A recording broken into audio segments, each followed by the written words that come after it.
വാഴക്കുളം പര്യത്ത് കോളനിയിലെ കുടിയൊഴിപ്പിക്കൽ വിഷയത്തിൽ നടന്ന പോലീസ് അതിക്രമത്തിൽ ഗൂഢാലോചന നടന്നിട്ടുണ്ടെന്ന സംശയം ശക്തിപ്പെടുത്തുന്നതാണ് സിപിഎം ഇപ്പോൾ നടത്തുന്ന സമരമെന്ന് കൊടിക്കുന്നിൽ സുരേഷ് എം.പി. വിവേകത്തെ മറികടന്ന് പോലീസ് പ്രവർത്തിച്ചിട്ടുണ്ടെങ്കിൽ മുൻ സർക്കാരിന്റെ കാലത്തെ ചില പോലീസ് ഉദ്യോഗസ്ഥരും സിപിഎമ്മും ചേർന്ന് നടത്തിയ ഗൂഢാലോചനയായിട്ടേ അതിനെ കാണാൻ കഴിയൂവെന്നും അദ്ദേഹം ആരോപിച്ചു. വാഴക്കുളം പര്യത്ത് കോളനിയിലെ കുടിയൊഴിപ്പിക്കൽ വിഷയത്തിൽ നടന്ന പോലീസ് അതിക്രമത്തിൽ ഗൂഢാലോചന നടന്നിട്ടുണ്ടെന്ന സംശയം ശക്തിപ്പെടുത്തുന്നതാണ് സിപിഎം ഇപ്പോൾ നടത്തുന്ന സമരമെന്ന് കൊടിക്കുന്നിൽ സുരേഷ് എം.പി. ആരോപിച്ചു.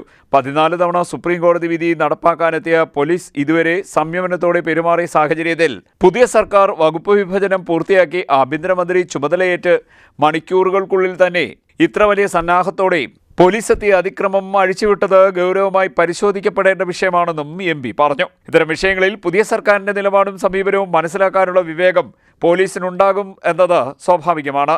ആ വിവേകത്തെ മറികടന്ന് പോലീസ് പ്രവർത്തിച്ചിട്ടുണ്ട് എങ്കിൽ മുൻ സർക്കാരിന്റെ കാലത്തെ ചില പോലീസ് ഉദ്യോഗസ്ഥരും സിപിഎമ്മും ചേർന്ന് നടത്തിയ ഗൂഢാലോചനയായിട്ട് ഇതിനെ കാണാൻ കഴിയുകയുള്ളൂ എന്നും എം.പി. ആരോപിച്ചു. ഏതായാലും സംഭവത്തെക്കുറിച്ച് വിശദമായ അന്വേഷണം വേണമെന്നും എം.പി. ആവശ്യപ്പെട്ടു. CDNet news, Mavelikkara.